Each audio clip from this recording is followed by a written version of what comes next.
The Skullcrawlers are the voracious predators of Skull Island. Everything fears these devils. But what are they afraid of? What gives these nightmares creatures nightmares?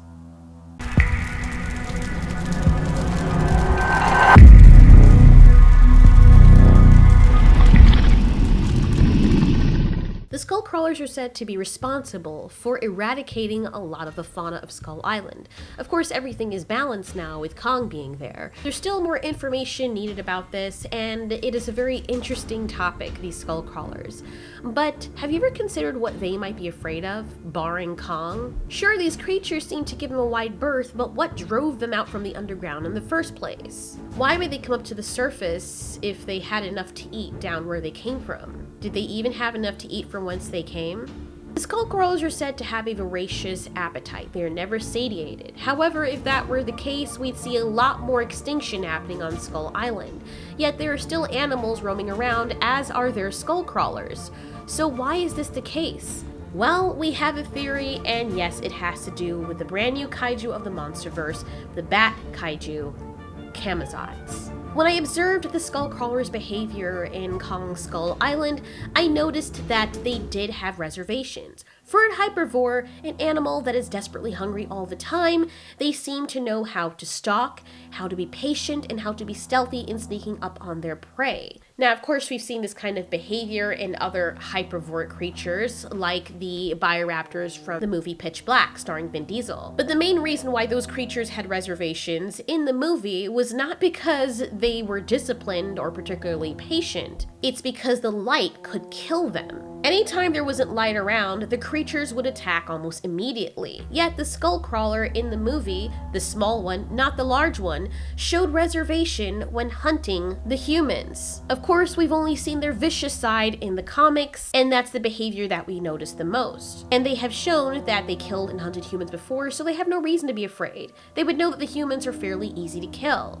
These creatures also seem to not have any qualms about taking on Kong, so that leads me to believe that they really do only hunt when they feel they need to, and they're a lot more reserved and disciplined than we give them credit for. My point is, it's possible that these creatures could be seen as being herbivores because they didn't have much to eat from the underground world they came from. There are so many other creatures on Skull Island, yet the Skullcrawlers seem to ignore them for the most part. Now, you can say this is in part because of Kong, and you may be right, but Kong isn't everywhere on the island at the same time. And if these creatures are as voracious as we say they are, then they would take the opportunity, if they are afraid of Kong, to go to the other side of the island, which they probably have, to feed on all the creatures there. At that point, during the years Kong has been alive since his parents saved him from that attack initially, the ecosystem wouldn't be so healthy and thriving as we see it is on Skull Island. The Skullcrawlers probably need to eat more often, but I don't believe they're eating all the time. But since they do have a high metabolism, it would mean that they would need a lot more food than they probably had available to them. Why would this be the case?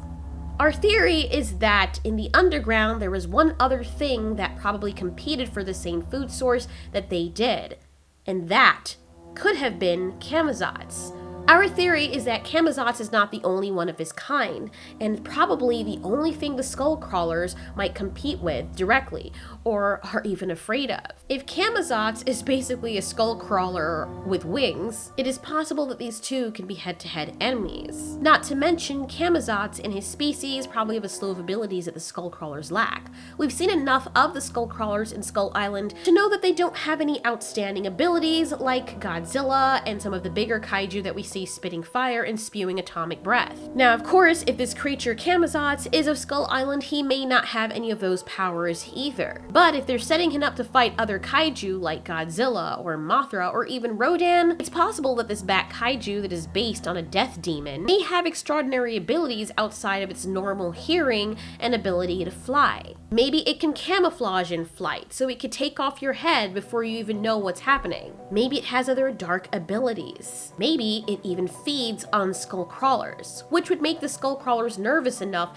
at the first opportunity they got they would head to the surface. With the ground opening up to welcome them in, the only reason they would seem voracious is if they've been starving all this time because something else has been eating their food. If Camazotz turned out to be the dominant subterranean species, then it would make sense for the Skullcrawlers to be afraid. But there is one other thing that may put a chink in this theory. The Skullcrawlers are animals that burrow, they dig. So if they wanted to get away, they're actually designed to dig through the coarseness of the earth, while Camazotz and his species are not. Most of them probably spend their time digging through tunnels and making new ones.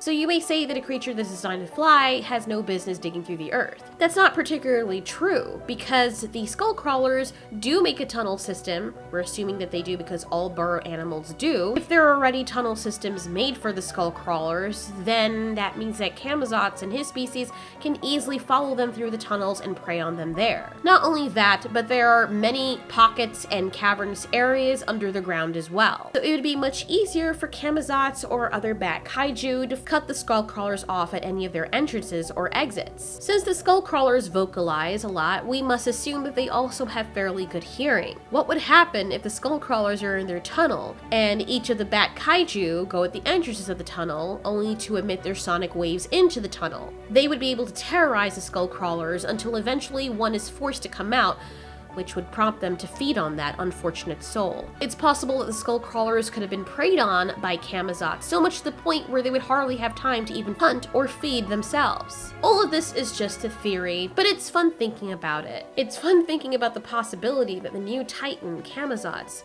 may be the only thing that these creatures that have no fear are deathly afraid of. Thanks for watching. This has been Altiori. You ask, we answer.